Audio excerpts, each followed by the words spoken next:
All changes and comments included in this video are my personal opinions. Do not consider anything said to be intended as 100% fact, but rather my personal experiences and what I believe the general sentiment is of most people, not all people. Don't get hung up on the numbers, as without testing it's hard to know what is too much and what is too little, so basically my best guess. Focus on the overall power and the ideas behind them. All numbers are completely subject to change. Enjoy the video and don't roast me like a burnt marshmallow. How do you do? I'm Dustaroo.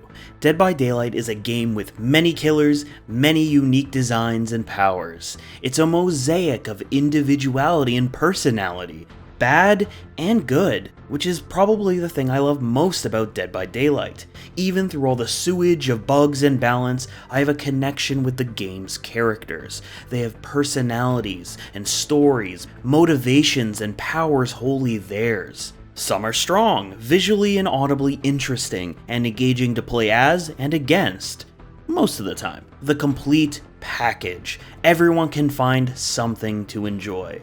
But not all killers are created equal. Some are just bad, in design, or power, or both, but it's always more painful when the killer itself comes so close to being great, even amazing, but turns out to be more like a half-empty candy wrapper you thought was full. It has something inside of it, but it's half-eaten, and that's somehow worse because you have that gross side of your brain that thinks, I should still take a bite maybe?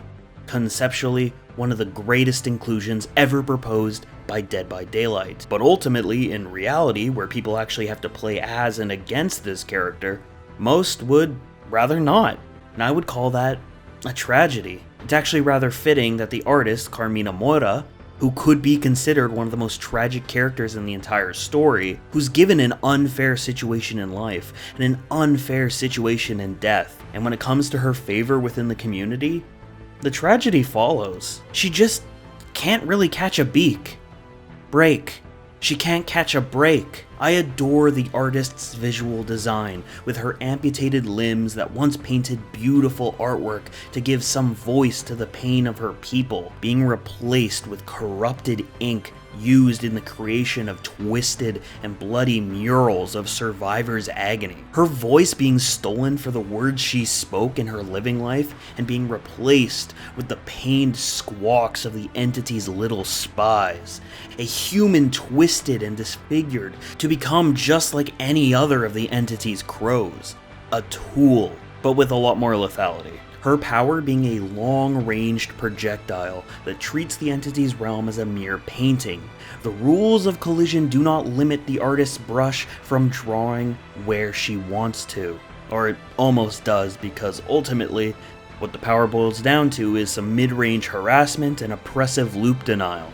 The only real counterplay being every survivor's favorite button, W. Or forward for you console players. Forget calculated dodges similar to Pyramid Head's Shockwave. It's not like it can't exist with the artist as is, but any good artist, or anyone playing her for more than a game or two, is just going to plop the bird down on one side of the loop and a second one on the other side, and claim her hit one way or another. Long range is possible, but basically just a pipe dream unless the survivors decided to do some whippets before the match. There just isn't enough time for the birds to take flight to hit a survivor twice if they're not directly in front of you, and if they didn't already hop in a locker to remove the birds anyways. In my opinion, that is the biggest issue with the artist, but it's not the only one. The artist herself, while resembling a crow, doesn't have any of the mobility one would expect from a creature known for flight. Penguin would feel more accurate. Her artistic side is also just as neglected, as the only thing that resembles her being a painter besides her arms being funny shapes is that the bird she tosses out appears to be hand painted. The artist is a character who comes close to everything, but never fully reaches anything. It's probably the lack of hands. Like, come on, even the feet people are disappointed with the artist. Her power is strong, one of the strongest, but even that is not enough to draw players to exploit it.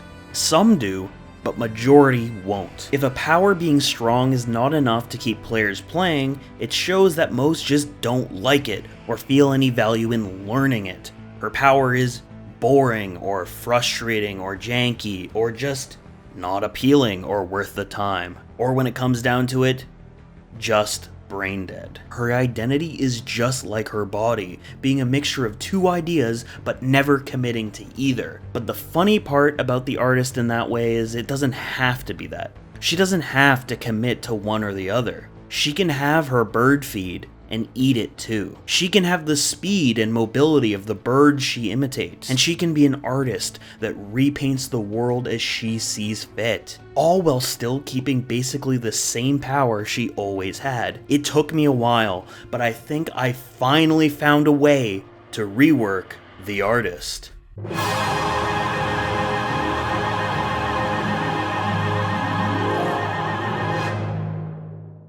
The artist's power is now known as Illustrated Torment. Used to be Birds of Torment.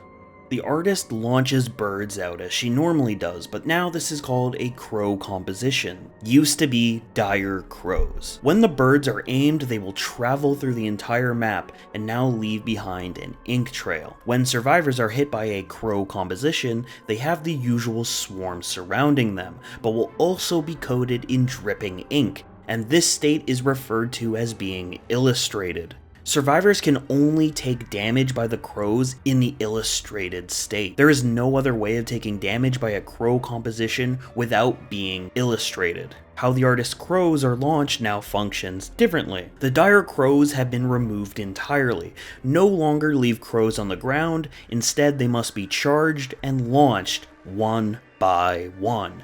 After a 1.5 second cooldown, the next bird can be launched. These birds run on tokens that individually recharge. But besides being no longer placeable and then individually launched, similar to a huntress's hatchet, they also function a bit differently.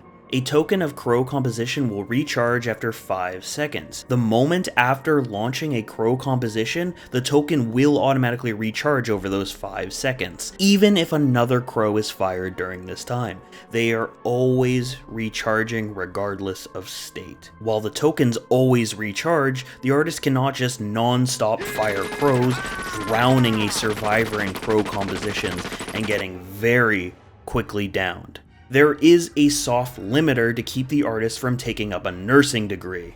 After a survivor becomes illustrated or hit by a crow composition, another crow composition cannot be launched until all tokens have been replenished. So if you only use one bird and it illustrates or injures a target, it will take a far shorter time to regain all tokens and fire again. While if you use all 3 to hit a survivor, you will be waiting a much longer time before barraging the survivors once again. But it's time that we get to the new stuff that the artist does to paint her portrait of a murder. Just like the brushstrokes the artist had painted during her life, covering and changing whatever it came into contact with once the ink hit page. Carmina's crows now leave behind a mark that stains and alters the entity's realm just like any other painting. They leave behind an ink trail. When a crow composition is fired out by the artist, the crow's flight path now paints the ground under it in a thick, bubbling, and shifting ink known as an ink trail.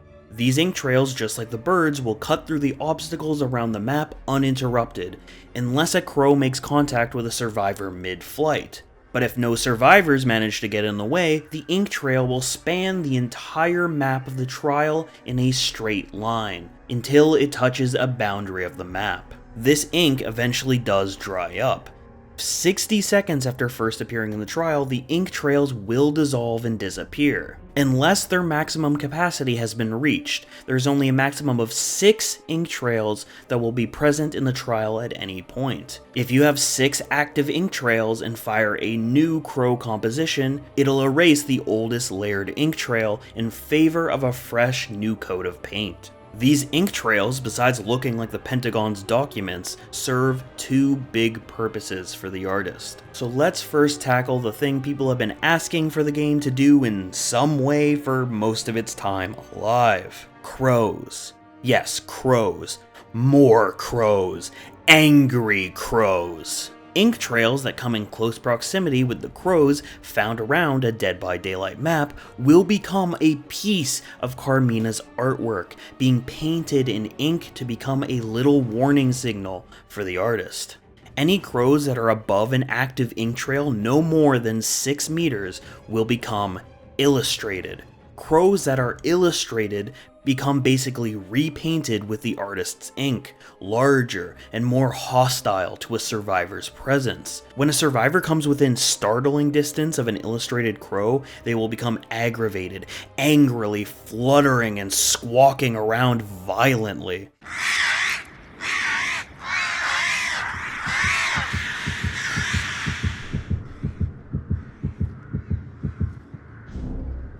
Highlighting the survivor who startled them for 6 seconds with Killer Instinct. Also, just a note, the Killer Instinct the artist would have for almost hitting survivor with one of her crow compositions is removed, and this replaces it. Now, the second ability of the artist's ink trail is something that seems obvious for a bird to possess: flight. But not just regular flight, a flock flight.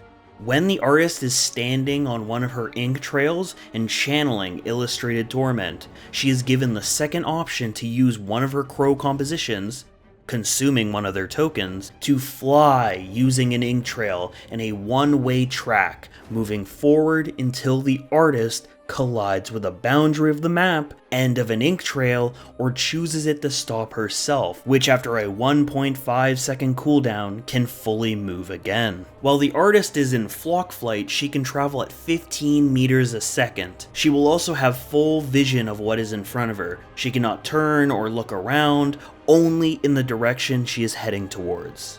When she is traveling through obstacles, most will become semi-transparent, allowing for unobstructed vision, but in the cases of much thicker or longer obstacles, her screen will be obscured with dark ink until vision can be regained. When flock flight is cancelled while still making contact with an obstacle, the artist will be placed on the closest side of an unobstructed ink trail.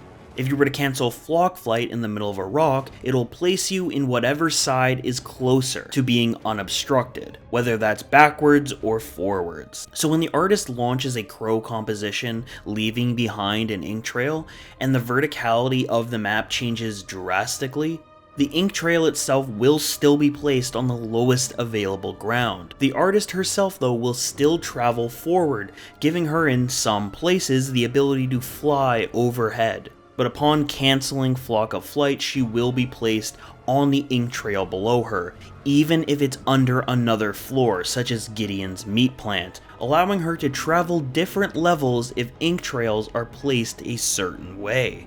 After consuming a token of Crow Composition to use Flock Flight, Crow Composition does not recharge tokens. Only after the artist is finished using Flock Flight do the tokens begin to recharge again, basically pausing her power mid-flight. The other effect survivors need to worry about when touching an ink trail is a minor one, but is related to the last part of the artist rework, and that's how the repelling of swarms of crows while illustrated works. Just like in the regular artist's power, any illustrated survivor has a swarm around them that they need to do a repel action to remove before they get hit a second time by another round of birds. Instead of being one continuous action that can be interrupted, now the swarm has a total that needs to be reached, basically shaking off the ink on your body, keeping the crows on you. Any progress gained remains, no more interruptions.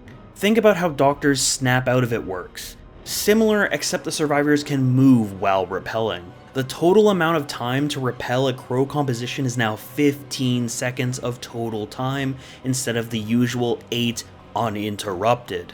More uptime overall, but the artist cannot just bank on forcing the survivor to never be able to remove the swarm if they force them not to. Also, the whole lockers just crippling this power is dead and gone. Crows are no longer lost on entering a locker, but float around the outside of it, attacking it, making a ton of noise. Survivors cannot be hurt while inside the lockers due to the entity's interference, and can actually still repel the crows while inside the locker, but there is no more of just instantly removing the swarm of crows upon locker entry. They've gotten a little too smart to be tricked like that anymore. So finally, for the last bit, coming back to the ink trails. Yeah, they're back again to keep survivors on their toes. If a survivor is illustrated and gained any progress from the repelling action, while walking over ink trails will cover themselves in a little bit more ink, removing progress survivors have gained from the repelling action. Just a little bit. The longer a survivor is touching an active ink trail, the more progress is removed. It's a very little bit, but in a chase, that extra second can be the difference between a full repel and death. And that is the end of the artist's power. Let's talk about the add-ons and we can wrap this up. These are the artist's new add-ons. Choclo Corn. Increase the movement speed of flock flight by 5 meters a second. Oil paints. Increase the startle radius of illustrated crows by 2 meters. Thick tar. Increase the repel duration of illustrated survivors by 1.5 seconds. Vibrant obituary. Increase the killer instinct from illustrated crows by 4 seconds. Automatic drawing. Increase the speed a token of crow composition recharges by 0.5 seconds. Festering carrion. Increase the total amount of ink trails allowed in the trial by 1. Still life crow. Increase the total duration ink trails stay in the trial by 10 seconds. Untitled agony. Illustrated survivors suffer a 10% hindered effect for 1.5 seconds. Velvet fabric. This is unchanged. Charcoal stick. Reveal the auras of survivors who walk through ink trails for 3 seconds. Darkest ink. Illustrated survivors suffer from the blindness status effect and for 10 seconds after repelling a crow composition. O grief, O lover. This is unchanged. Silver bell. This is unchanged. Thorny nest. The ink trail during a flock flight is turned red, injuring any healthy survivor that comes into contact with it. Ink egg. Gain 1 token of crow composition, but increase its recharge rate by 0.5 seconds. Matthias baby shoes. Increase the movement speed of flock flight by 10 meters a second. Severed hands. This is unchanged. Severed tongue. Movement speed while channeling illustrated Torment is set to 4.0 meters a second instead of 3.68 meters a second. Garden of Rot. Survivors suffer the exposed status effect for 10 seconds after repelling a crow composition. Iridescent feather. While traveling using flock flight, gain the undetectable status effect and remove all audio from the flock flight ability. After reforming, retain the undetectable status effect for 5 seconds. So with that, that'll bring us to the end of the artist rework video. So what did you think? All of you non-artist players, does this make the character feel more appealing to you? Maybe you would actually want to give this character a shot and maybe learn them. Or if you're not really even a killer player, do you think that you would have more fun against this type of character?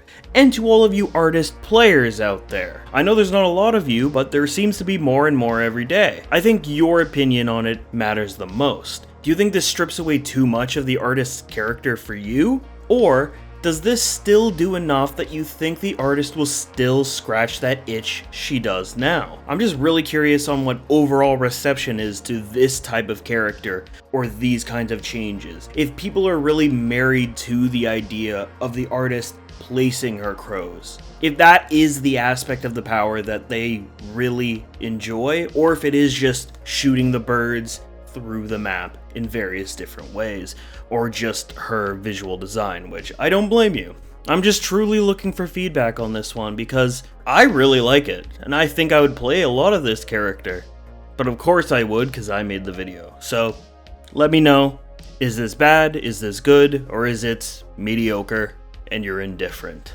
It's been a while since I've done a rework video. I made a promise to myself to not touch this series until I came up with something I felt good about. I don't want to put out anything I feel not 100% about. The artist was one of those characters that I had on the list for a very long time, and had little inklings of what I wanted to do, but nothing really came together until early this month, where through some trial and error I came up with this. But anyways, I've taken up enough of your time. If you did like this video and want to see more like it, please hit that like button and maybe even subscribe. A second for you, a ton of help for me.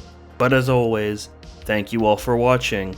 My name is Dustaru, and I will see you all real soon. Bye bye.